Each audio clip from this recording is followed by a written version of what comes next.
Connaissance, recherche, sciences, des sciences mathématiques, théorie, physique, philosophie, conférences, archéologie, nature.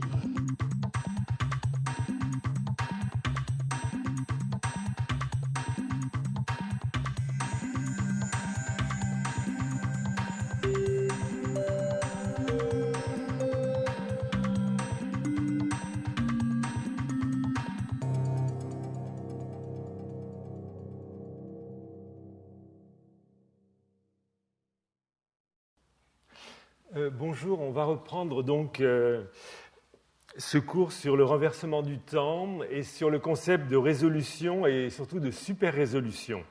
Et aujourd'hui, la conférence qui sera donnée après mon cours sera donnée par Rémi Carminati, qui est maintenant à l'école physique-chimie, mais qui était professeur à l'école centrale. Il a rejoint l'Institut Langevin et c'est un spécialiste du champ proche optique et il vous parlera de résolution, de super-résolution et d'un certain nombre de problèmes qui sont très proches de mon cours maintenant. Alors vous vous rappelez qu'on avait terminé le dernier cours sur le fait qu'on pouvait faire des expériences de renversement du temps pour les ondes en disposant de très peu d'antennes.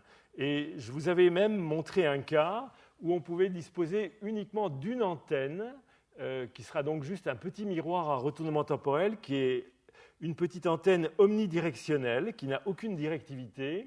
Et je vous avais expliqué que si vous êtes au sein d'une cavité qui a des propriétés d'ergodicité, et j'avais expliqué ce que ça voulait dire, si vous avez une source, par exemple, qui émet un signal très bref du point A, si vous regardez ce signal qui va se promener un peu partout dans l'espace et qui va cogner les parois, eh bien, ergodicité, c'est un concept qui n'a de sens que pour des rayons ou des particules et qui vous dit que tous les rayons que vous envoyez dans toutes les directions que vous associez à votre onde sphérique, eh bien, chaque rayon, au bout d'un certain temps, finira par s'approcher aussi près que vous voulez de n'importe quel point de la cavité.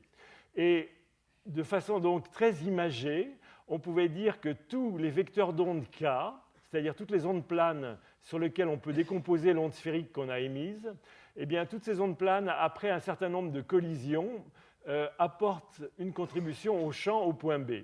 Et je vous avais montré que si le signal A envoie un pulse très bref, ce qu'on reçoit au point B peut durer très longtemps, mais qu'il y a une correspondance vecteur K temps. Ce vecteur K, au bout d'un certain temps, arrivera et dans la signature captée au point B, on aura un signal à ce moment. Et cette correspondance espace-temps est bien pratique parce qu'elle vous dit qu'il suffit d'écouter ce qui arrive au point B pendant un temps suffisamment long pour que tous les vecteurs K finissent par être captés au niveau du point B. Et ce temps suffisamment long, c'est l'inverse d'une fréquence et c'est ce qu'on appelle le temps de Heisenberg pour une cavité. Et je vous avais dit ça, et je vous avais montré une manip qui était la manip suivante. On émettait du point A une impulsion très brève, ici qui dure 1 microseconde. Au point B, on capte un signal très long. On le retourne temporellement, et on regarde ce qui revient au point A. Eh bien, ce qui revient au point A va être un signal très bref, aussi bref que ce qui a été émis. Les signaux se recompressent, mais la recompression n'est pas parfaite, il y a du bruit. Et si on regarde aussi la tâche focale, c'est-à-dire l'allure du champ émis par le point B lorsqu'il revient autour du point A, et si on fait un instantané au fameux temps que j'appelle le temps de collapse, eh bien l'allure du champ ressemble à un sinus cardinal, ou alors plutôt à une fonction de Bessel, parce qu'ici on travaille à 2 dimensions. Et on a une tâche focale qui fait une demi-longueur d'onde. Ça, c'est un peu magique. Le point B, uniquement à travers le code qu'on a enregistré, qui est un code temporel, ce code reconnaît son origine et refocalise spatialement et temporellement. Mais vous remarquez que la refocalisation spatio-temporelle est bonne, mais pas parfaite. Il y a un niveau de lobe temporel et un niveau de lobe spatial. Et c'est ce niveau que je voudrais comprendre parce que derrière, il y a beaucoup de choses cachées. Et en fait, là, on va faire un tout petit peu de maths. On va se dire, lorsqu'on a une source placée au point R0 qui émet un clic très bref, au point RI où on a placé l'unique miroir à retournement temporel, c'est-à-dire juste un capteur, ce qu'on capte, c'est ce qui s'appelle la fonction de Green, émise par R0 captée en RI. Et on met R0 ici, RI là, et on capte ce signal, on le stocke en mémoire, on le retourne temporellement, donc on l'émet avec un signe -t. Et maintenant, le point RI va réémettre ce code, et on va l'observer en un autre point que j'appelle R, le point d'observation, et R pourra se promener jusqu'à revenir en R0. Et donc, on aura une écriture de convolution. Ce qu'on va observer au point R, après que R0 ait émis un signal, c'est le produit de convolution de G de R0 RI moins T, convolué par G de RI R de T. Ça a l'allure de quelque chose qui ressemble à un produit de convolution, mais ça ressemble à ce qu'on appelle un produit d'intercorrélation, parce qu'ici, il y a un signe moins, et là, il n'y a pas de signe moins. Et en fait, il faut rajouter une dérivée temporelle pour respecter la dimensionnalité. J'avais expliqué ça dans le cours la dernière fois. Donc, si vous n'avez juste qu'une antenne au point RI, le champ retourné temporellement reçu au point R, venant de R0, s'écrit comme ça. Maintenant, si vous regardez ce champ, ça ressemble beaucoup à ce qu'une autre expérience donnerait. Maintenant, il n'y a pas de source en R0, mais il y aurait une source en RI. Imaginez que le point RI émette une onde. Vous avez deux observateurs, l'un situé en R0, l'autre en R. Celui qui est situé en R0, quand RI émet une onde, qu'est-ce qu'il reçoit? Il reçoit G de RI RT, c'est la fonction de Green du point RI. Maintenant, l'observatoire situé en R, lui, va recevoir... excusez-moi, là, j'aurais dû mettre RI R0. Ça, c'est quand RI émet vers R0. Maintenant, quand RI émet vers R, on reçoit G de RI R. Et si on veut faire l'intercorrélation entre les deux signaux, c'est-à-dire on compare ce que deux observateurs en 1 et 2 reçoivent quand RI émet, on fait mathématiquement cette opération. Ici, j'ai mis RI des deux côtés, R0, R, et j'ai mis un signe moins pour rappeler que c'est une fonction d'intercorrélation. Et ça s'appelle l'intercorrélation du champ émis à partir de RI. Et le champ est émis en fait dans une cavité, puisque c'est l'expérience dans une cavité ergodique. Et quand on compare ça, quand on compare cette quantité et celle-là, ça se ressemble énormément. Comme il y a réciprocité spatiale, RI, R0 ou R0, RI, c'est la même chose. Et on voit que la différence entre les deux, c'est que le champ retourné temporellement, observé en R, c'est la même chose qu'un estimateur de la dérivée temporelle de ce qu'on appelle la fonction de corrélation spatiale du champ rayonné par RI. Ça, c'est un beau théorème, mais qui a une application énorme en imagerie des corrélations. Alors, une fois qu'on a dit ça, on peut se poser la question, peut-on calculer ce champ retourné temporellement dans une cavité ergodique? Eh bien, on peut le calculer en se rappelant que ce champ, ça va être un produit de convolution de deux fonctions de Green, l'une de R0 à RI, l'autre de R à RI, et avec un signe moins T. Maintenant, lorsque vous avez deux points, ici je les ai appelés A et B. A, c'est ce que j'appelais R0 tout à l'heure, B, c'est ce que j'appelais RI, le point où j'ai mon transducteur de retournement temporel. Eh bien, quand vous vivez dans une cavité fermée, le raisonnement que j'ai fait avec les mains tout à l'heure, en vous disant que si la cavité était ergodique, je pouvais garantir que tous les rayons, au bout d'un certain temps, seraient captés par B, est un raisonnement très joli, mais c'est un raisonnement sur les rayons. Les rayons ne sont qu'une approximation des ondes. Vous savez que c'est ce qu'on appelle l'approximation géométrique, qui n'est valable que dans certaines conditions. Et tout le raisonnement que je fais avec les mains en disant que c'est bien d'avoir une cavité ergodique, en ne parlant que de rayons, c'est un raisonnement tiré par les cheveux. Si je veux être rigoureux, il faut que je parle d'ondes. Et quand je parle d'ondes, la seule façon de décrire correctement des ondes, c'est de parler de fonction de Green de l'équation des ondes. Et donc, le point A, s'il émet un clic très bref, si je regarde ce qu'il y a au point B, et si je vis dans une cavité fermée sans perte, je peux définir ses modes. Et les modes d'une cavité sont définis par le Laplacien de UN, dépend des fréquences temporelles de chaque mode. Et dans une cavité, vous avez plein de modes, et vous avez des cavités qui sont rectangulaires, des cavités qui sont ergodiques, et la différence qu'il y a entre ces cavités, c'est que quand une cavité est ergodique, il n'y a pas de dégénérescence des modes. C'est-à-dire que pour une fréquence oméga n unique que vous trouvez pour un mode, il n'y aura qu'un vecteur propre, qu'un mode propre. Par contre, quand vous avez des symétries, pour une fréquence, vous pouvez avoir des modes dégénérés. Et ça va compter dans le raisonnement que je vais faire dans la suite des événements. Alors maintenant, la formule importante, quand le point A essaye de parler au point B, ce qu'il dit et ce que reçoit le point B, c'est la fonction de Green de A vers B au cours du temps t. Et il y a un théorème très puissant pour un milieu non dissipatif qui vous dit que ça se décompose sur la base des modes. C'est-à-dire que ce que vous recevez au point B, c'est la somme de tous les modes que vous avez pu émettre. Chaque mode a un poids au point A, un poids au point B, et vous pouvez faire cette décomposition, et il y a toutes les fréquences des modes qui apparaissent comme ça. En fait, cette fonction de Green, il faut rajouter qu'elle n'est valable que pour les temps t supérieurs à 0. Et ce qui est intéressant, c'est qu'en fait, le point A et le point B, quand ils essayent de se parler, ils ne peuvent pas se dire tout ce qu'ils veulent. Parce que quand vous êtes dans une cavité, il y a des modes, et le point A peut être à certains nœuds de certains modes, mais il peut être à certains ventres de certains modes. C'est-à-dire que A, si le point A est placé au nœud d'un mode de fréquence oméga 18, eh bien, même si A essaye de cracher la sinusoïde de fréquence oméga 18, au point B, on n'entendra rien. C'est ça qui est inscrit là-dedans. De la même façon, le point B sera toujours à certains antinœuds, ou ça c'est le langage américain, mais sera à certains... le point B pourra être de temps en temps à certains nœuds de champ, et donc le point B pourra toujours essayer d'envoyer ces fréquences, elles n'arriveront pas au point A.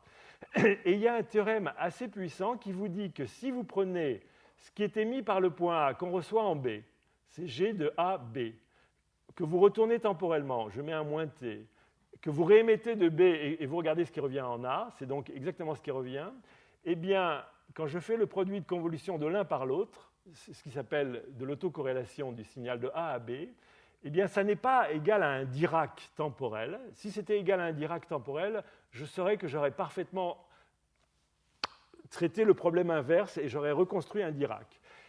Ce que j'obtiens, c'est quelque chose qui ressemble à un Dirac, mais qui a des accidents. Et en fait, ce qu'on obtient, c'est ce qu'on appelle la fonction de Green de A vers A. Ça veut dire que quand le point A émet un clic très bref, à cause du fait qu'il est dans une cavité, eh bien, il y a des signaux qui reviennent vers A. C'est ce que j'appelle G de AA, de moins T. Donc A, même s'il croit émettre un Dirac, le champ qui passera par A sera beaucoup plus long qu'un Dirac et contiendra ce qu'on appelle la trace de la fonction de Green, G de AA ici. De la même façon, quand B va capter un signal et va le retourner temporellement, et quand on va regarder ce qui vient en A, B, malheureusement, même s'il croit émettre un Dirac, il n'émet pas tout à fait un Dirac, il émet tous les signaux qui lui reviennent dessus aussi. Et donc, finalement, il y a un théorème très puissant qui vous dit que le produit de convolution de ces deux signaux, ou l'autocorrélation, n'est pas égal à un Dirac, c'est égal à G de A de moins T convolué par G de BB de T. Je vais le démontrer mathématiquement, mais ça veut juste dire que A et B étant au nœud de certains points, de certaines fréquences, ils ne peuvent pas les émettre. Et donc, il n'est pas question, quand vous faites du retournement temporel, de reconstruire ces fréquences. Donc, vous n'arriverez pas à recompresser toutes les fréquences temporelles. Il y en a qui vont manquer à l'appel, et c'est ces petits accidents que vous voyez. C'est une jolie formule que Karsten Draeger avait démontrée pendant sa thèse. Alors, juste pour regarder comment on la démontre, vous avez une source, ici je reprends le langage R0-RI. La fonction de Green de R0 à RI, c'est cette somme sur les modes avec toutes les fréquences, toutes les fréquences de tous les modes. Donc c'est cette somme. Quand je fais du retournement temporel, je veux fabriquer ce produit de convolution de ça par ça. Et je vais le faire sur une durée que j'appelle delta t. Delta t, ça va être la durée de ma fenêtre de retournement temporel. Et je vais vous montrer que si on retourne temporellement sur une fenêtre assez longue, c'est-à-dire plus longue que le temps de Heisenberg, alors, quand vous ferez la compression, elle sera assez efficace. Donc, ce produit de convolution peut s'écrire comme ça. Ici, vous avez une intercorrélation, donc je mets une variable muette tau. J'ai donc des tau. Ici, j'ai t plus tau. Et j'ai ça à calculer. Alors, maintenant, je vais regarder la partie dans l'intégrale. Je peux remplacer chaque fonction de Green entre R0 et RI par une somme sur les modes.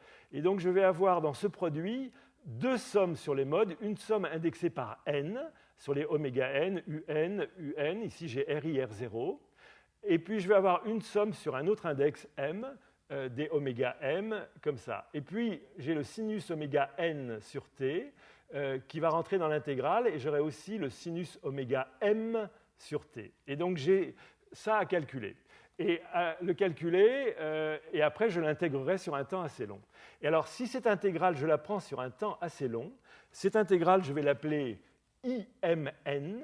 Elle va être indexée sur chacun des modes, sur 2 modes croisés.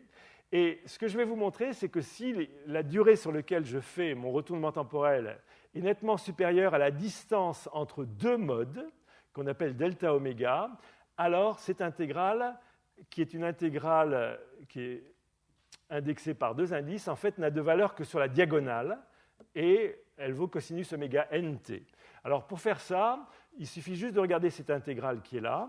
C'est une intégrale d'un produit de sinus. On peut la décomposer en une somme de 2 parties. J'ai le sinus de oméga n que multiplie cette intégrale.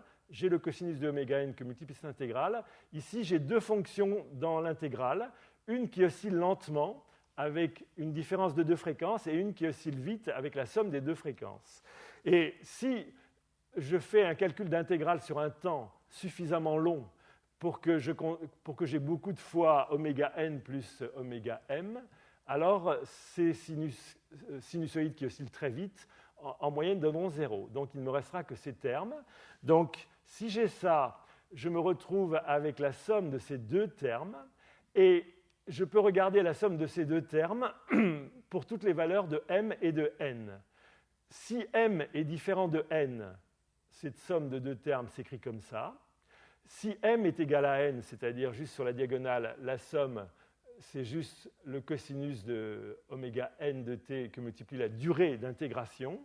Et maintenant, ce qui est important, c'est que, comme on fait cette expérience dans une cavité ergodique ou chaotique, une des propriétés, c'est que dans les cavités chaotiques, les modes ne sont pas dégénérés. Et ça veut dire, chaque fois qu'il y a une fréquence, il y a un mode, et la distance entre 2 modes n'est jamais égale à 0. Il y a ce qui s'appelle répulsion entre modes dans des cavités qui ont des géométries ergodiques. Et cette distance moyenne entre modes, vous l'appelez delta oméga. Et si vous regardez maintenant le terme qui est là, qui sont les termes non diagonaux de IMN, ces termes commencent par du 1 sur oméga m moins oméga n. La plus grande valeur de ça, vous l'avez quand c'est oméga m moins oméga m plus 1. Donc, si vous regardez maintenant cette valeur, et si vous faites votre calcul sur un temps delta t très grand devant l'inverse de la distance entre 2 modes, c'est ce qu'on appelle le temps de Heisenberg, alors la contribution de cette quantité sera très petite par rapport à une contribution indexée par delta t, qui est la durée totale. Donc en fait, on peut considérer qu'on a des termes justement diagonaux dès qu'on a retourné temporellement une durée suffisamment longue. Et si on fait ça, cette somme où il y avait des éléments en n et en m, les 2 index, c'est ratatiné en une somme qui ne porte que sur un index. Et ici, on a, pour le champ retourné temporellement, un au point R0, c'était le point source, c'est le mode, la valeur de chaque mode au point source. La valeur de chaque mode au point R, c'est le point d'observation. Et le carré de la valeur à l'endroit où il y a le retournement temporel qui est effectué. Et quand vous avez cette intégrale qui est là, vous pouvez regarder maintenant ce qu'elle vaut au point initial, c'est-à-dire vous posez R égale R0, donc vous regardez exactement ce qui revient au point de départ, et dans ce cas-là, si vous mettez R égale R0, le R0 c'est la source, R c'est le point d'observation, c'est les mêmes, donc j'ai UN au carré, et vous voyez ici que vous avez une formule très symétrique qui apparaît, vous avez UN au carré R0, UN au carré RI. Delta t, c'est la durée sur laquelle vous avez fait l'opération de retournement temporel, et cosinus oméga n.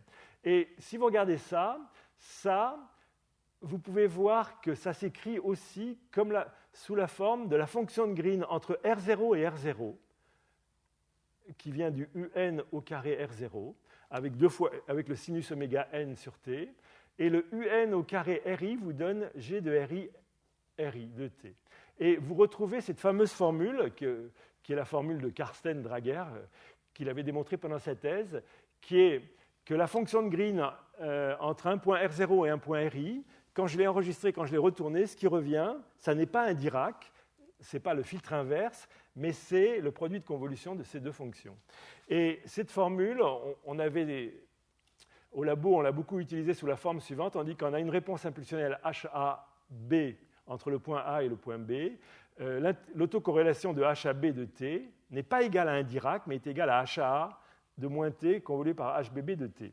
Alors, physiquement, c'est normal, parce que physiquement, la plus belle expérience de retournement temporel, si je crois émettre un Dirac d'un point, un retournement temporel devrait me redonner un Dirac. Mais en vérité, je n'émets pas un Dirac d'un point parce que ma source émet un Dirac, mais comme je suis dans une cavité fermée, ce point continue à chanter plus tard, et c'est pour ça que ce point émet non pas un Dirac, mais HAA de t ou G de AA de t. Et de la même façon, le miroir à retournement temporel situé au point B croit qu'il réémet ce qu'il a reçu, mais ce n'est pas vrai, il émet ce qu'il a reçu, mais ça repasse dans la boucle avec GBB de t. Et ça, c'est la faiblesse du retournement temporel. Le retournement temporel à un canal n'est pas un filtre inverse parfait. Si c'était un filtre inverse parfait, je trouverais delta de t ici, et je trouverais donc une famille mathématique de signaux qui sont des codes, HAB de t, qui aurait une autocorrélation qui serait un Dirac. C'est ce que les gens en radar cherchent à fabriquer, c'est émettre des codes qu'on appelle des chirps ou des codes pseudo-aléatoires qui ont des autocorrélations qui sont des Dirac, mais ici on apprend à le faire physiquement. Alors, juste une chose, ça vous dit donc que tout le champ revient, se recompresse, mais n'est pas parfait. Et ces petits accidents, c'est dû à ces G de R0, R0, de RI, RI. Voilà, alors ça c'est la première chose. Ça vous explique que faire du retournement temporel à un transducteur vous redonne quelque chose qui ressemble à un Dirac, mais qui n'est pas tout à fait un Dirac. Maintenant, spatialement, on peut regarder maintenant, quand on fait du retournement temporel, ce que vaut la tâche focale au temps t égale 0. Mais on va la regarder en un point R qui n'est pas le point R0 de départ, n'importe quel point R. Et donc, mon petit théorème, comme je me mets en t égale 0, le cosinus oméga n de t vaut 1, j'ai plus de cosinus qui me gêne ici, et je me retrouve maintenant avec le champ en n'importe quel point R autour du point R0 qui est égal à somme du UNR0, UNR, U au carré des RI. Et là, je peux me poser la question, et ça c'est en fait un théorème extrêmement important, je peux me poser la question, quelle est la forme de la tâche focale au temps t égale 0 ? Alors, je peux faire ce calcul sur une somme sur des modes, mais ce n'est pas facile, il faut connaître tous les modes de la cavité, le faire. Mais je peux faire un raisonnement statistique. Je peux dire, imaginez que j'ai une famille de cavités bien sympathique et que j'essaye de trouver l'espérance du champ au point R. Alors, ce n'est pas RI, excusez-moi, c'est au point R, mais au temps t égale 0. Et je peux me dire, si je prends l'espérance de ces produits de mode, j'ai l'espérance d'un produit de 3 modes. UN au point R0, c'est le poids du mode en R0, le poids du mode en R, qui est le point d'observation, et 2 fois le poids du mode en RI, qui est le point de retournement temporel. Eh bien, ce qui est important, c'est que dans une cavité ergodique, quand vous étudiez les modes d'une cavité ergodique, qu'on appelle des modes irréguliers, et ça a été étudié énormément par les gens du chaos quantique, et Berry en particulier est un des grands acteurs dans l'étude des modes d'une cavité chaotique, ce qu'on démontre, c'est que R0 et R, c'est le point d'émission et le point d'observation, qui ne sont pas très loin l'un de l'autre. Si RI est très loin, c'est-à-dire si le point RI est dans champ lointain, on peut dire qu'il y a une corrélation forte entre R0 et R, parce que c'est 2 points proches l'un de l'autre. Par contre, RI est loin. Et donc, on peut déjà faire une première simplification, dire que ce qui va apparaître dans l'espérance, ça va être UN de R0, UN de R. Et ça, je le mets en dehors. Et la conjecture de Berry, c'est que lorsqu'on a un mode irrégulier, dans une cavité de forme irrégulière, eh bien, l'espérance ou la fonction de corrélation d'un mode, c'est J0. Ça, c'est quand on est à 2 dimensions, c'est une fonction J0 de R moins R0 sur lambda 0. Si on était à 3 dimensions, l'espérance serait un sinus cardinal. Et en fait, ce qui est intéressant, c'est que lorsqu'on regarde l'expérience que nous avons faite, on a fait une expérience sans faire de moyenne, on a juste fait une seule expérience, et le champ qu'on a reconstruit autour du point A, c'est ce champ au temps t égale 0. Ce champ ressemble énormément à une fonction de Bessel J0. Il y a un peu de bruit que vous voyez, c'est ces petites bosses. Et en fait, ce qu'on démontre, c'est qu'en faisant une seule expérience de renversement du temps, comme on a fait une manip où on a en fait beaucoup de modes dans la bande passante de notre cavité, eh bien, on n'a pas besoin de faire une moyenne sur des réalisations d'expériences. Le fait qu'on ait beaucoup de fréquences décorrélées les unes les autres, dans une cavité ergodique, on a 400 modes. Ça suffit à vous donner un auto-moyen-âge. Et la forme de la tâche focale qu'on a, c'est quelque chose d'assez élégant, c'est auto-moyennant. Et ça a beaucoup excité les mathématiciens quand ils ont découvert les propriétés du retournement temporel. Ils ont découvert que dans des milieux où il y avait des propriétés d'ergodicité, une expérience de retournement temporel était auto-moyennante, alors qu'habituellement, il faut faire beaucoup de réalisations de beaucoup de milieux pour obtenir un résultat. Et ça, c'est en fait la force du retournement temporel. En une seule expérience, on focalise. Alors maintenant, j'arrête sur le retournement temporel dans les cavités, parce que c'est un bel exemple, mais on ne peut pas toujours vivre dans une cavité fermée. On vit souvent en milieu ouvert. Et là, je voudrais vous montrer que le retournement temporel en milieu ouvert a aussi des propriétés magiques. Et ici, j'imagine que je n'ai que 5 capteurs. Je n'ai plus un unique point de retournement temporel, j'en mets plusieurs, mais je ne vis pas dans une cavité fermée qui a des propriétés chaotiques. J'ai une source. Par contre, entre la source et mon miroir à retournement temporel formé de quelques transducteurs, j'ai un milieu extrêmement compliqué, en champ lointain de la source et en champ lointain de ce miroir. Et ce milieu, s'il est suffisamment compliqué, s'il y a suffisamment de phénomènes de diffusion multiples, je vais vous montrer que même si j'ai très peu de transducteurs qui font du retournement temporel, eh bien, la taille de la tâche focale que j'obtiendrai ne sera pas liée à la taille du miroir physique, mais elle sera liée à la taille du milieu diffusant qui est devant vous. Et ça, c'est une jolie expérience. Alors, cette expérience, on l'avait commencée pendant la thèse d'Arnaud de Rode, puis après, pendant la thèse d'Arnaud Tourin, de Philippe Roux, on avait étudié du retournement temporel dans un milieu. C'était de l'eau. On envoyait des ultrasons. On avait une source qui émettait un signal très bref, typiquement 1 microseconde, 2-3 oscillations d'une sinusoïde. On avait un miroir à retournement temporel en champ lointain, qui était mis à une vingtaine de centimètres ou à 40 centimètres, alors qu'on avait une longueur d'onde de 0,5 mm. Et ici, on met en plein milieu de l'expérience, un milieu multidiffuseur. Ce milieu est formé de tiges de métal qui résonnent à la fréquence centrale du paquet d'ondes qu'on émet. Donc, elles ont une section efficace de diffusion très importante et elles vont complètement détruire l'onde. On envoie une onde qui, au début, est bien sphérique. Elle pénètre dans ce milieu et on la capte ici sur nos antennes. Ici, c'est uniquement le fait qu'on a un milieu aléatoire entre ce point et ce point qui nous intéresse, et on observe des codas, des signaux très longs. Il y a le chemin direct, qu'on appelle le chemin balistique, qui passe à travers, qui arrive en premier, quand il peut arriver. Et puis, il y a surtout toutes les ondes qui sont piégées là-dedans et qui vont interférer quand elles vont sortir à travers des chemins multiples pour vous donner ce bruit. Maintenant, on va prendre ces bruits, on va les retourner temporellement et on va regarder ce qui revient au point de départ. Et l'expérience est comme ça. Voilà une expérience faite dans un aquarium. On a ici en fait une toute petite source qui émet un signal très bref. La source est quasiment ponctuelle. Elle émet un signal autour d'une fréquence de 3 mégas. On a une forêt de tiges réparties de façon aléatoire. Et c'est vraiment un obstacle extrêmement méchant. Ici, c'est un milieu à 2 dimensions, mais ce que je dis est valable à 3 dimensions. Et ici, on a une barrette de transducteurs où on a 128 petits transducteurs piézoélectriques qui vont écouter le signal émis par la source. La source, si elle émet un signal uniquement dans l'eau, un transducteur situé à 40 cm, le transducteur 64 entend juste un signal très bref. Ça, c'est s'il n'y a que de l'eau, milieu homogène, juste les oscillations, le signal se propage. Maintenant, si vous avez mis vos 2000 tiges réparties de façon aléatoire, eh bien, ce que vous recevez maintenant, c'est un code très bruité. Et vous voyez que c'est un signal qui n'a même pas une partie forte au début, ce qu'on appellerait la partie balistique. C'est un signal qui a perdu toute cohérence quand il arrive. Et à travers donc, cette forêt de tiges, le capteur 64 reçoit ce signal qui se développe sur un temps de l'ordre de 200 microsecondes. Maintenant, je fais exactement comme toute expérience de retournement temporel, je prends ces signaux, je les retourne temporellement, je les renvoie et je regarde ce qui revient à la source. Et ce que je vois, c'est que quand je réémets ces 200 microsecondes de bruit, non pas uniquement d'un capteur, mais j'ai 128 petites antennes qui font tout ça ensemble, je vois que ce qui revient à ma source, c'est un signal bref qui dure 1 microseconde, le temps à peu près que j'avais émis là, mais j'ai du bruit. Et ce bruit, ce n'est pas parfait, je n'ai pas parfaitement retourné temporellement, mais j'ai quand même recompressé temporellement. Première chose.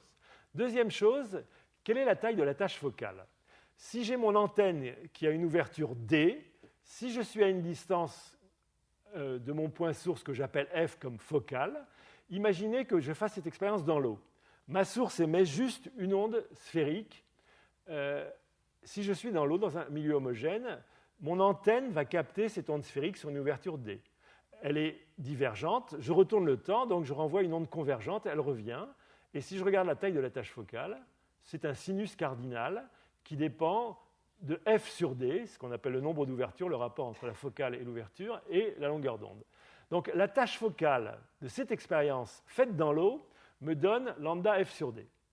Maintenant, je ne change pas les distances f, je ne change pas la taille de l'ouverture d, mais j'introduis 2000 tiges. Et j'introduis ces 2000 tiges, j'émets mon signal. La fonction de Green est beaucoup plus compliquée, c'est plus l'onde sphérique, ça va être une fonction de Green très chahutée. Je capte sur les mêmes capteurs ces signaux qui durent très longtemps en temps, je les retourne.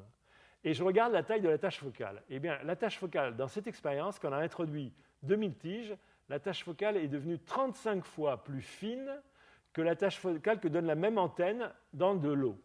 Alors, ça, c'est un petit peu magique, mais ça se comprend quand même très bien. Ça n'est plus la taille de votre télescope ou de votre lentille qui vous fixe la taille de la tâche focale. Ici, en mode retournement temporel, j'ai émis une onde sphérique que je peux décomposer sous forme d'ondes planes qui partent dans toutes les directions. Habituellement, je ne capte que les ondes planes dans cet angle. Ça s'appelle une fréquence angulaire limitée. Je ne capte qu'un spectre angulaire limité. Quand je retourne, je n'ai que ces ondes planes. Et c'est pour ça que j'ai une grosse tâche focale, parce que je n'ai pas beaucoup d'angles. Mais maintenant, les ondes planes qui sont parties dans les mauvaises directions, elles sont redirigées par la diffusion multiple, en partie vers le miroir. Et quand je retourne temporellement le miroir, les signaux sur le miroir, je régénère des ondes qui vont réépouser ces diffuseurs, et ce qui va ressortir de façon cohérente, ça va être des ondes planes qui vont avoir tout ce spectre angulaire. Comme j'ai ici une ouverture 35 fois supérieure en angle que celle-là, c'est normal que j'ai une tâche focale 35 fois plus petite. Et on voit quelque chose d'étonnant dans cette manip où il n'y a pas besoin de vivre dans une cavité fermée. On voit que la tâche focale ne dépend plus de la taille de l'antenne, elle ne dépend que de la taille du milieu diffuseur. J'ai mis plein de diffuseurs, c'est eux qui deviennent la lentille qui, dans un mode retournement temporel, va refocaliser. Alors ça, c'est important. Et la chose encore plus étonnante est la chose suivante. Tous les signaux que j'ai eus, je vous ai montré ces petits codes. Ces signaux, je les ai fait passer tous dans des convertisseurs analogiques digitaux pour les mettre dans des mémoires électroniques que j'ai relus après en verlan. Mais mes convertisseurs analogiques digitaux n'ont pas un nombre de bits infini. Et habituellement, ce que nous faisions, c'est qu'on avait des convertisseurs qui marchaient sur 8 bits, plus un bit de signe. C'est-à-dire que ce signal va être échantillonné avec des erreurs d'amplitude significatives, 1/256e, si je suis sur 8 bits, et on va avoir un échantillonnage temporel bon, par contre, typiquement le 8e de la période acoustique centrale de ce paquet d'ondes. Et donc, quand je prends ces signaux, si je les retourne temporellement, je vois que je compresse et que je focalise.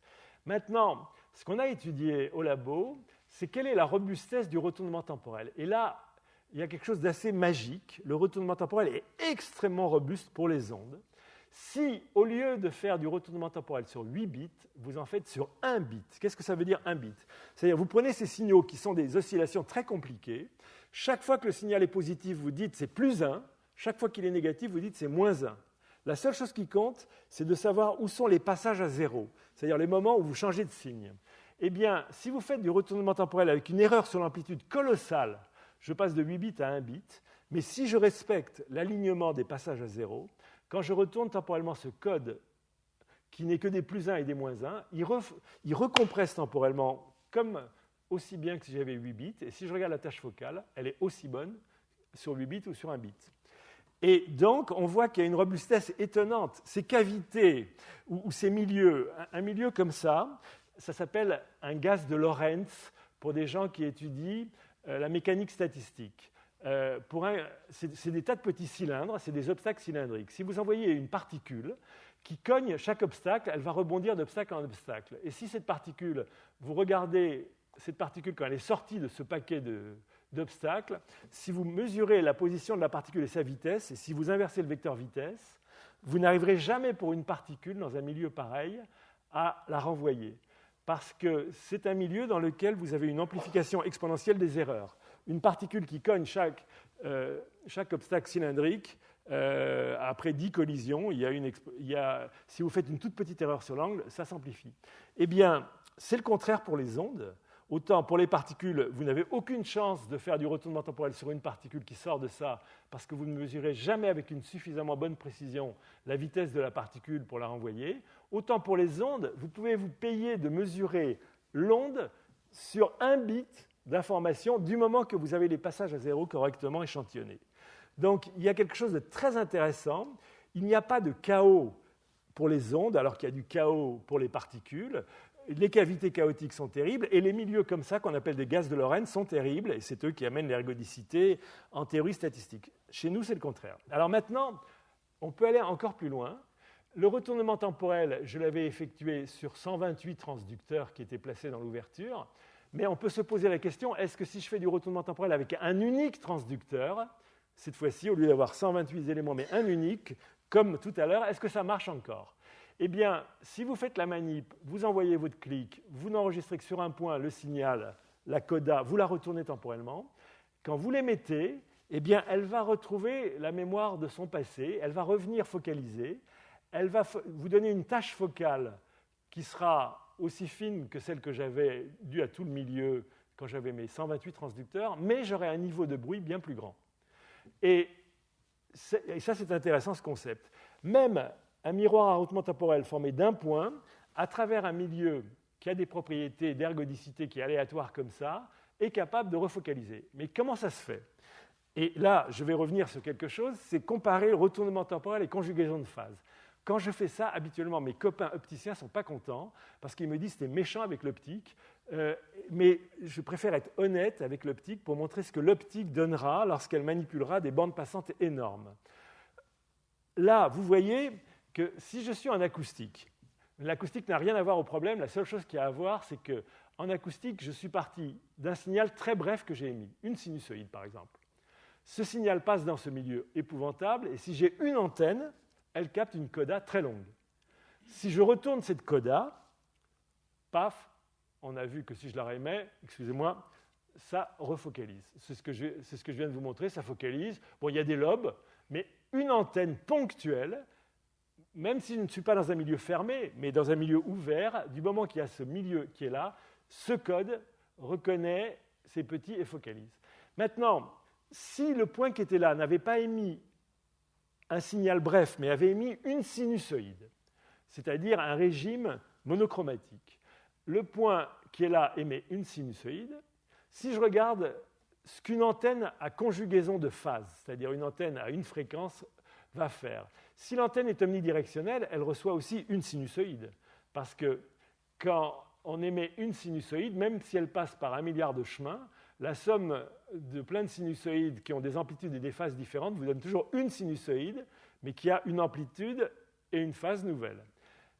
Cette unique sinusoïde, quand vous l'avez, si vous la retournez temporellement, vous conjuguez sa phase. Et quand vous la conjuguez, vous faites émettre de ce point une onde sphérique sinusoïdale, elle passe dans ce milieu qui est complètement chaotique et horrible, elle vous donne juste du bruit de speckle. C'est-à-dire que quand vous avez juste une fréquence captée en un point, si votre miroir est ponctuel, il n'y aura aucune focalisation. Vous allez avoir un champ qui aura ce qu'on appelle l'allure d'un speckle, le module du champ sera complètement aléatoire. Maintenant, comment se fait-il que quand j'envoie beaucoup de sinusoïdes, les choses changent ? Parce que si vous envoyez votre sinusoïde, ici j'ai mis une longueur d'onde rouge, mais je peux faire la même chose en vert.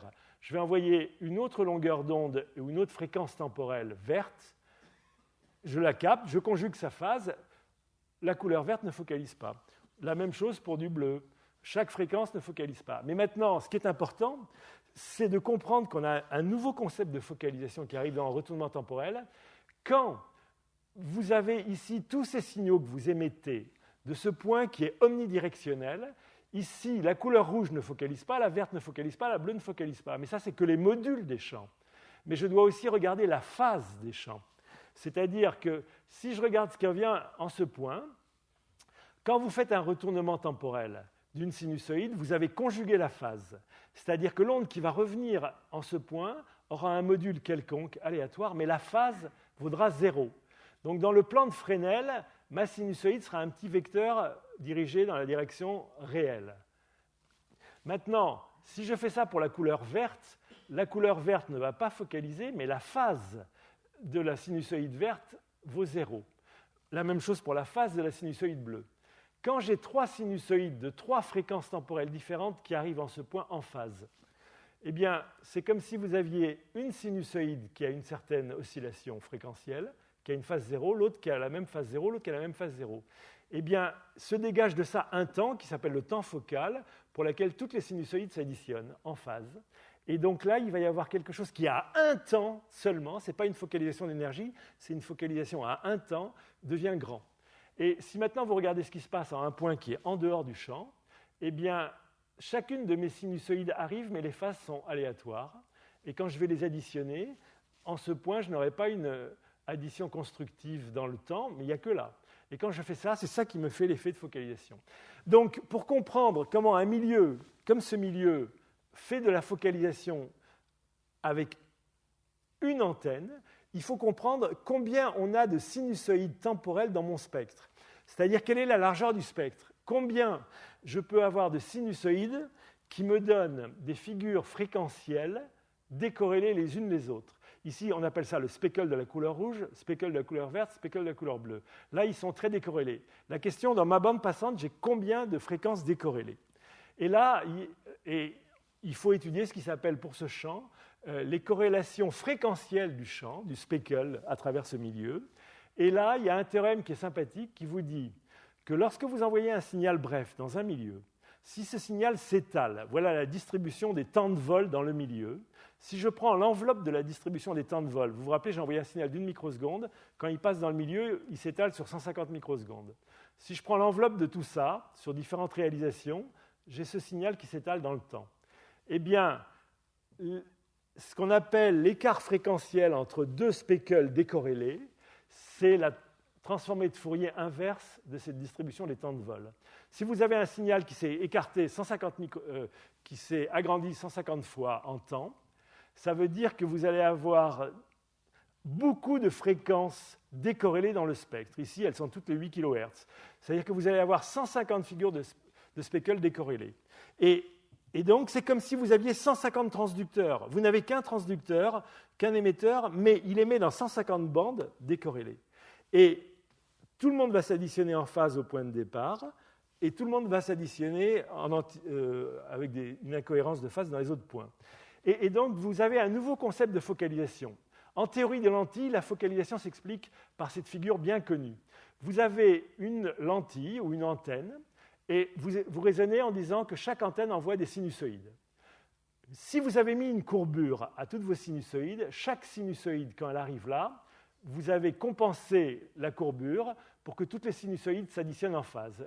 Tous les vecteurs de Fresnel s'additionnent. Ça, c'est ce qu'on a au point focal. Vous savez que maintenant, quand vous avez mis cette courbure, si vous regardez dans un point qui est à côté, eh bien, les phases de toutes les ondes ne sont plus en phase. Elles s'alignent sur une spirale qu'on appelle la spirale de Cornu. Et quand vous additionnez toutes ces sinusoïdes, elles vont vous donner un signal moins fort que celui que vous avez au point focal. Et ça, cette construction, qui est la méthode pour focaliser des ondes en régime monochromatique, elle vous donne une tâche focale qui vaut lambda f sur d. Ça dépend de la géométrie de votre système.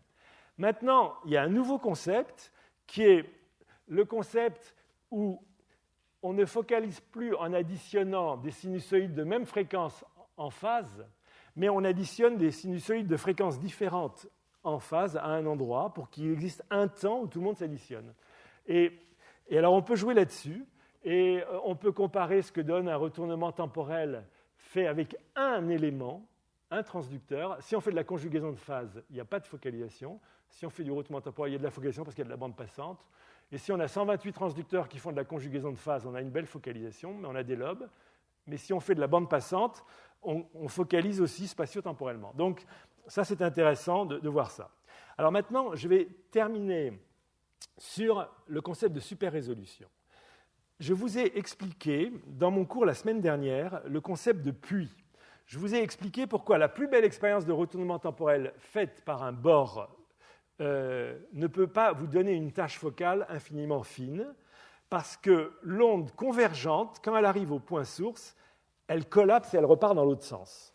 Et il y a interférence entre l'onde qui converge et qui diverge. Et je vous ai montré que cette interférence, c'était la partie imaginaire de la fonction de Green, et je vous ai expliqué des choses. Et je vous ai donc expliqué que la vraie limite en physique pour les ondes, pour faire des tâches focales petites, c'est que les ondes ne savent pas s'arrêter. Et donc, il y a deux façons de faire de la super-résolution. Il y a une façon qu'on avait traitée pendant la thèse de Julien de Rosny au labo, c'est de faire un vrai puits physiquement, comme je l'ai expliqué mathématiquement la semaine dernière. L'idée, c'est que vous voulez envoyer une onde qui vient de toutes les directions de l'espace, qui focalise, et vous voulez ne créer que cette onde convergente. Cette onde, elle est en exponentielle moins jkr sur r si elle est monochromatique, et elle a une singularité. Vous voulez créer ça. Vous savez que la physique vous dit, pas de chance, cette onde, quand elle collapse, elle repart pour donner l'onde divergente avec un signe moins. Mais moi, je voudrais juste fabriquer cette onde. Donc, l'idée, c'est de faire un puits. C'est de faire en sorte que quand l'onde arrive au point initial, elle soit absorbée, elle ne reparte pas. Comment faire un puits? Un puits, je vous ai expliqué que c'était de faire le retourné temporel de la source. Et je vous avais dit, ici, le milieu est homogène, la vitesse du son est homogène, et je vous avais dit, quand j'émets au départ, j'émets une source située en R0, elle est ponctuelle dans l'espace, mais j'émets avec une forme temporelle f de t. C'est ce que j'appelais le terme f de r à t. Ça va me donner la fonction de Green retardée. Moi, je veux fabriquer la fonction de Green avancée toute seule. Donc, je vous avais expliqué que la fonction de Green avancée vérifiait cette équation où je remplace t par moins t. Il faudrait que je retrouve mon... Ouais. Je remplace t par moins t, mais il faut le faire ici. Donc, il faut, d'une part, retourner le champ du bord quand il revient, et en même temps, il faut allumer la source, mais il faut qu'elle émette une modulation en f de moins t. C'est ce que j'appelle le puits. Et alors, l'idée qu'on a eue, c'est de faire ça physiquement. Quand vous avez juste votre onde sphérique qui converge, elle est suivie d'une onde divergente. Imaginez que le point qui est là, en même temps que l'onde divergente se crée naturellement, il y a une deuxième onde divergente qui soit créée pour faire de l'anti-bruit. Une deuxième onde divergente qui diverge en même temps que l'onde divergente créée naturellement, si les deux sont parfaitement en opposition de phase, les deux vont s'entretuer. Et le résultat, ce sera 0. Et en fait, c'est la manip. Alors j'espère que le film va marcher, parce que j'ai peut-être oublié de le mettre. En fait, c'est une manip qu'a fait Julien de Rosny. Le point A émettait un signal, le point B captait le signal qui était très long. On retournait temporellement du point B, on voit l'onde qui revient focalisée vers le point A sous la forme d'une tâche qui fait une demi-longueur d'onde. Mais si en même temps on active le point A pour qu'il émette un puits, alors la tâche est plus petite. Alors je fais juste un petit essai. Ah oui, si ça va marcher. Ouais. On va comparer les deux films. Ça, c'est le film du retourné temporel où on n'a réémis que par le point B, le champ. Donc l'onde revient mais collapse et repart. Je la remontre ici. Et ici, si on mesure sa taille au moment où elle collapse, c'est lambda sur 2 pour les ondes qu'on a créées. Mais maintenant, si en même temps que j'ai retourné temporellement du point B, je réallume le point A, mais en lui faisant émettre la modulation temporelle inversée, ce que j'appelais f de moins t, alors si je fais ça, et si je filme physiquement l'onde, ce sera ce qu'on a dans la partie droite, on va avoir une onde, et si vous regardez le pic, si je mesure sa taille, elle fait lambda sur 14. Lambda sur 14, ça venait du fait qu'en fait, le point A n'était pas un Dirac, l'antenne n'était pas un point, mais l'antenne, c'était le bout d'un cône qui avait une largeur lambda sur 14. Donc, on s'était amusé à faire ça pour vérifier que le concept de puits acoustique avait un sens. Quand une onde converge, si en même temps je crée la deuxième onde, je crée ma fameuse fonction de Green avancée, mais ça ne sert à rien de faire ça. C'est juste pour se faire plaisir au point de vue scientifique. On avait fait un beau PRL là-dessus, mais on n'a pas été... D'ailleurs, presque personne n'a lu ce PRL, sauf peut-être Rémi Carminati à l'époque, où on disait on peut, avec un puits, faire de la super résolution. Et alors, on peut aller plus loin maintenant. Ça, c'est la première façon.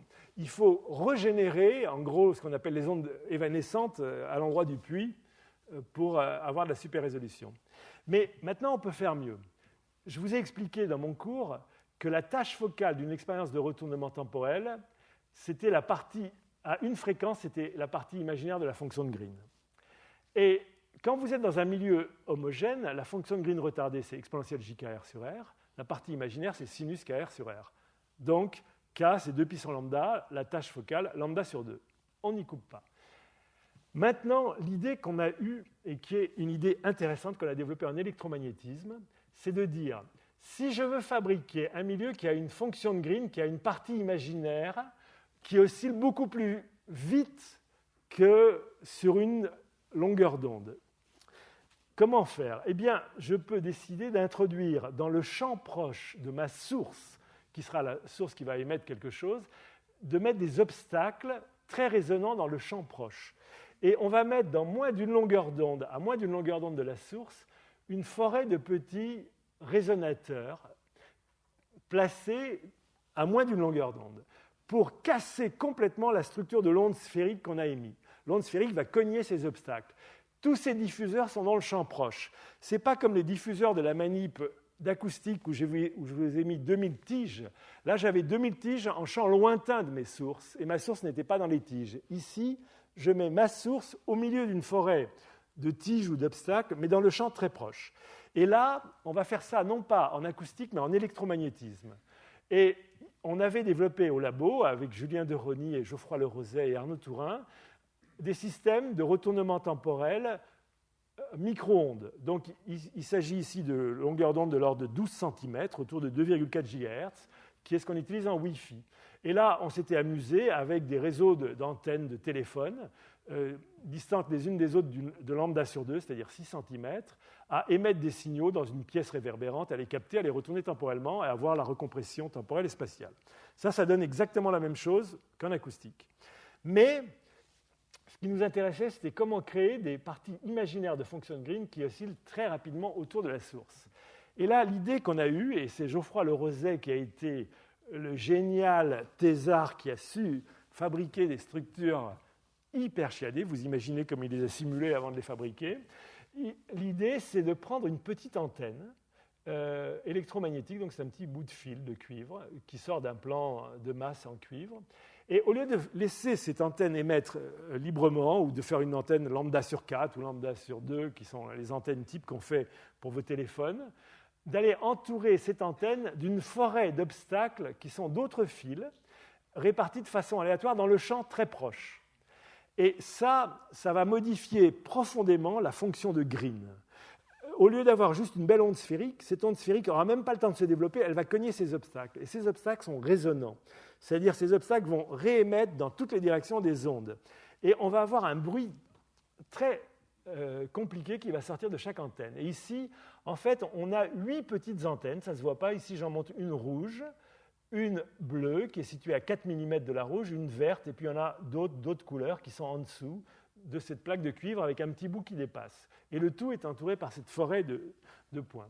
Et l'idée est la suivante. Quand on va exciter par une petite impulsion une antenne, son champ proche va être terriblement abîmé. Et la fonction de Green qui va sortir de cette antenne va être quelque chose de très compliqué, en particulier dans la zone où il y a les fils. Au loin, les antennes captent le code. Pour l'antenne rouge, le code capté par une antenne que j'ai mise ici, c'est ce code temporel long qui s'étale sur 500 nanosecondes. Ici, on a envoyé 10 nanosecondes. Maintenant, on va exciter une autre antenne, la bleue, qui n'est qu'à 4 mm, c'est-à-dire à lambda sur 30. Eh bien, le code qu'on reçoit en champ lointain est très différent. Maintenant, on va retourner temporellement le code rouge ou le code bleu. Si on retourne le code rouge, et si on regarde ce qui revient sur le fil rouge, d'une part, le code se recompresse temporellement. Il n'est pas parfait. On voit qu'on n'a pas excité beaucoup de modes de la structure ici, et il y a un rapport entre le pic et le bruit qui n'est pas génial, mais quand même, ça se recompresse sur un temps bref. Si on retourne temporellement le signal qui vient du bleu, il revient sur le fil bleu, bien recompressé. Mais ce qui est intéressant, c'est de regarder la taille de la tâche focale. Et là, on voit, comme nos antennes sont situées toutes les lambda sur 30, ces fameux fils, on peut regarder quand on retourne temporellement le code rouge, ce qui vient sur le rouge, et comparer à ce que reçoivent les voisins. Et on voit qu'on a créé des tâches focales dans le milieu qui ont des dimensions de l'ordre de lambda sur 30. Ici, lambda sur 30, c'est parce qu'on ne peut les mesurer que tous les lambda sur 30. On aurait mis des fils tous les lambda sur 120, on aurait vu qu'on avait des tâches focales de l'ordre de lambda sur 120. Et ça, Rémi Carminati va vous en reparler à la fin de son topo, parce qu'en fait, on démontre qu'en ayant créé cette microstructure à une échelle beaucoup plus petite que la longueur d'onde, fait d'obstacles résonnants, on a terriblement travaillé la partie imaginaire de la fonction de Green, mais on a ça à toutes les fréquences du spectre. Et toutes les parties imaginaires de la fonction de Green qu'on fait vont s'additionner de façon cohérente au bon endroit pour vous donner une résolution spatio-temporelle qui va apparaître dès qu'on va travailler avec de la bande passante. Et on a voulu vérifier que ça marchait, tout ça. Et ça, j'avais montré ça pendant ma leçon inaugurale. On a décidé de faire de la télécommunication cette fois-ci, c'est-à-dire qu'on a pris une image, qu'on a divisé en 3 couleurs, et on a décidé avec 3 antennes d'envoyer ces 3 couleurs à 3 antennes différentes. Et on a décidé que ces 3 antennes différentes qui vont capter les 3 couleurs sont situées l'une de l'autre à lambda sur 30. Dans un cas, on a mis 3 antennes standards qui avaient une hauteur lambda sur 4, c'était des antennes du commerce mais qu'on a bien serrées. Et dans l'autre cas, on a mis nos 3 antennes mis dans ce paquet de spaghettis bizarroïdes. Et on a appris par retournement temporel, on a fait émettre chacune des antennes initiales pour que le miroir capte les codes, les retourne. Après, on a mis la couleur rouge pour l'envoyer sur le rouge, la couleur verte pour l'envoyer sur le vert et le bleu. Et on a fait ça en parallèle. Et lorsqu'on fait ça sur 3 antennes conventionnelles, ce qu'on émet sur une antenne et sur l'autre se croise parce que les tâches focales du champ interfèrent. Les tâches focales, ça vaut lambda sur 2 au mieux. Et donc, tout est brouillé. La quantité d'informations qu'on enverra à partir de ces 3 antennes sur ces 3 fils ne sera pas très grande, alors que les 3 fils dans le milieu microstructuré, chaque fil reçoit le bon code. Et on voit donc que ça, c'est intéressant. Et alors, quand on a vu ça, d'ailleurs, on a créé une société, Time Reversal Communication, pour essayer de développer ces antennes microstructurées, mais on a essayé de comprendre, et Rémi va vous en parler, mais il va vous réinterpréter ça à cette sauce, mais j'en dis un mot parce que je voudrais vous montrer quand même quelque chose qui peut être fait en optique.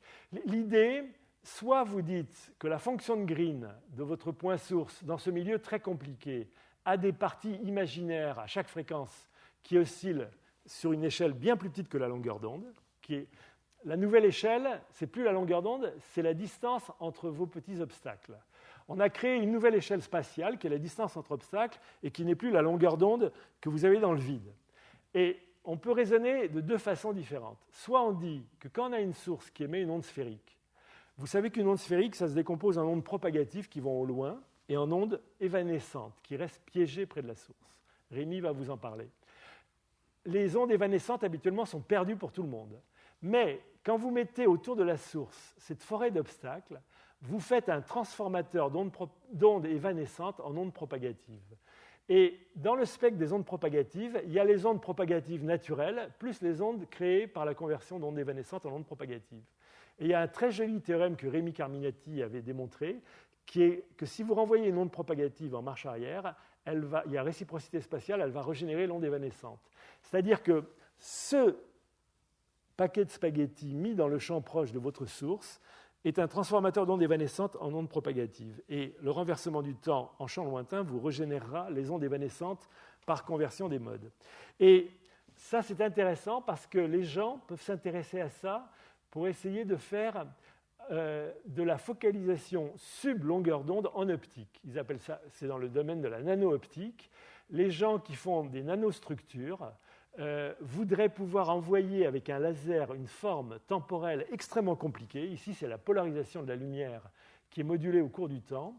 Et ils essayent de trouver pour une structure métallique ou ici de plot en argent, une nanostructure, quelle est la forme temporelle à envoyer pour que ça focalise en une zone plus petite que la longueur d'onde.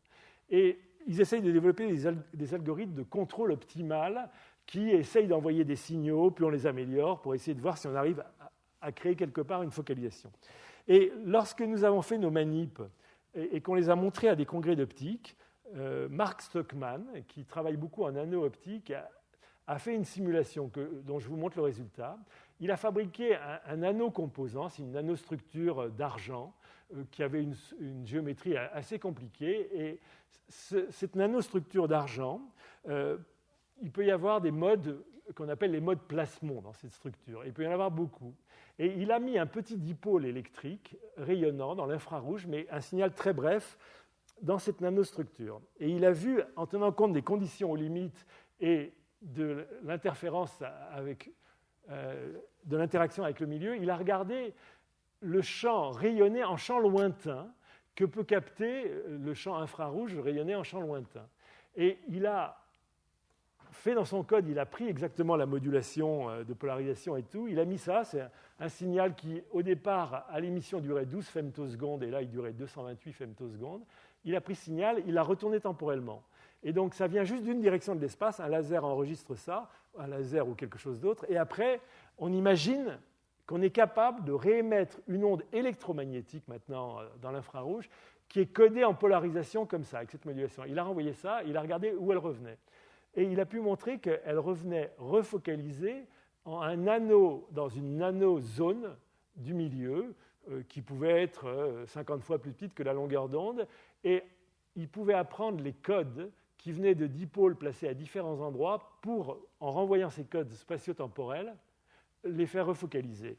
Et bon, là, c'est un exemple où il a différents plots qui émettent différents codes, et en les retournant temporellement, ça...